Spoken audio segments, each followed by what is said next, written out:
TitleMatchNetwork.com. Jim showed up in January. I was the first guy from Stampede that sort of left the nest and was in WWF, and I wasn't a happy camper when I saw Jim. I was just doing jobs every night, and I couldn't get anyone to work hard for me. Like none of the big heels that were working with me, Goulet, Right. Don Jardine, all these guys, they wouldn't call anything for me. They would never let me even do a drop kick or anything. They'd just call shit for me every night. And, sunset flip, all the real routine, basic, simple stuff. And I knew that, in those days I wasn't a muscle man or anything. I had white skin, about like the shirt. Like silver pants, like. None of them would do anything to me, and everything was about, you had to have a reputation. Or somebody, if you worked with this guy in Charlotte, or you worked with him in Carolinas, or you worked with him in Florida, everyone had no one ever heard of me. I was just another promoter's kid. And they were, at that time. Do you think they were like that because you were Stu's son and from Canada? Or there was a strong resentment, maybe because of some of my older brothers. Right. That no one gave me they didn't give me the time of day. And there was a strong resentment at that time with Vince sort of taking the wrestling in a whole new direction. There was a lot of resentment towards the promoters' kids, and promoters in general. They were all on the verge of being extinguished or wiped out. Now, when you went to Vince, did your dad already sell the company to Vince at that time, or? When I went to Vince, I was sold. Yeah, okay. He sold, but in fairness to my dad, Vince McMahon never paid my dad 5 cents for it. He never ever paid him for it. Was your dad tried to hold on tight to the promotion? Do you think maybe that's why he had? No, I think my dad was ready to. My dad was happy with the deal that he made with Vince.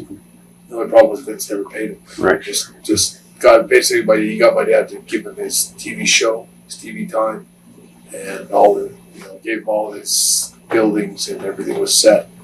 And my dad was happy with that because it was a chance for him to step back. And I think I don't know what they were paying him. I think they were going to give him so much a year and a flat fee. I think it was maybe $500,000, $500,000 to go out of business. It was a big figure at the time. It was like $500,000. Yeah. You go out of business and we'll take over.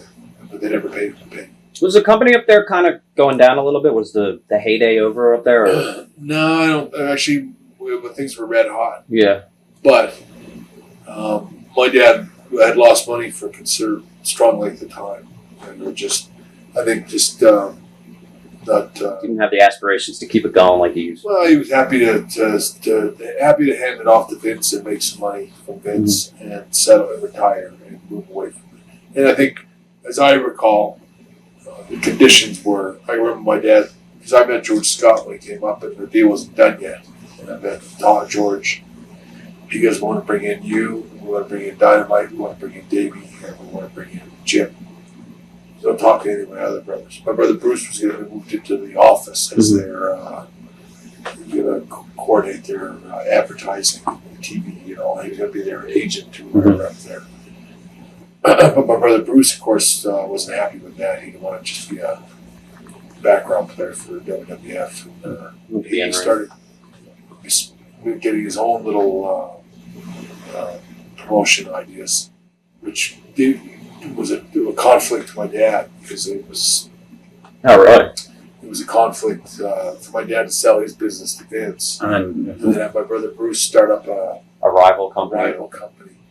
And that may have been a factor in the fact that Vince never paid my father. But but anyway, what happened was that when I went to WWF, I had a tryout with Dynamite Kid in August of '84, and I ended up working in WWF probably right up until Christmas, and I just basically was doing jobs and stuff like that. And they didn't give me any kind of chances. And then when I look back on it, it was about right. I wasn't ready yet for anything more than that.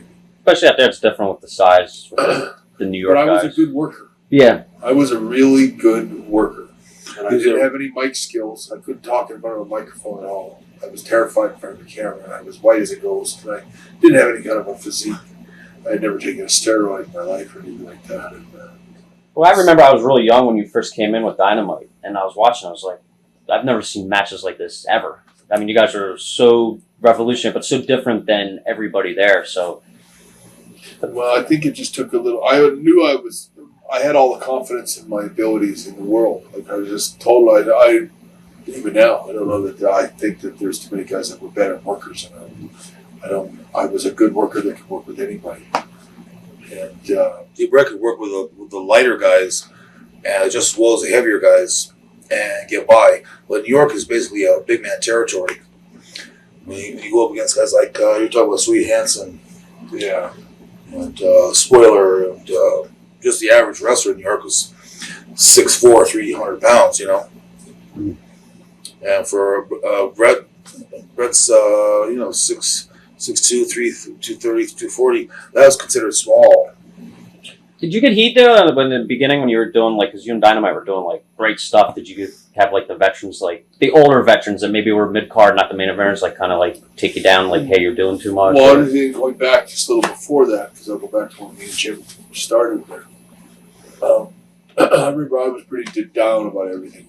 I saw it all as, and a lot of us did. A lot of us thought that this was fly by night. Like, you better make all the money you can because this thing is going to be tits up in about 3 months. WrestleMania 1 was a make or break. Mm-hmm. And there was a lot of guys that weren't so sure that it was going to be the big success that it was. Mm-hmm. And a lot of people thought they'd shot as big wad and that this thing was going to go implode. And I remember when I first met Jim, because I was like desperate I was in New York, Madison Square Garden, working with Rene Goulet, I think, and I didn't have any. I had trouble even getting a ride to and from the buildings and stuff like that because I worked for my dad. Right. I didn't have a driver's license because they suspended my driver's license from so many speeding tickets. And I couldn't get anyone to sort of help me out. Orndorff was one of the few guys that helped me. Mm-hmm. There's a few other guys that helped me out in those days. Well, I came in that the very first night. Madison Square Garden. I remember telling Jim, I said, Jim, save whatever you can. Make whatever you can. The money's pretty good, but it ain't going to last. And Jim, I completely... I didn't start wrestling yet. Jim was like, geez, I just got here. It ain't going far, it ain't going long.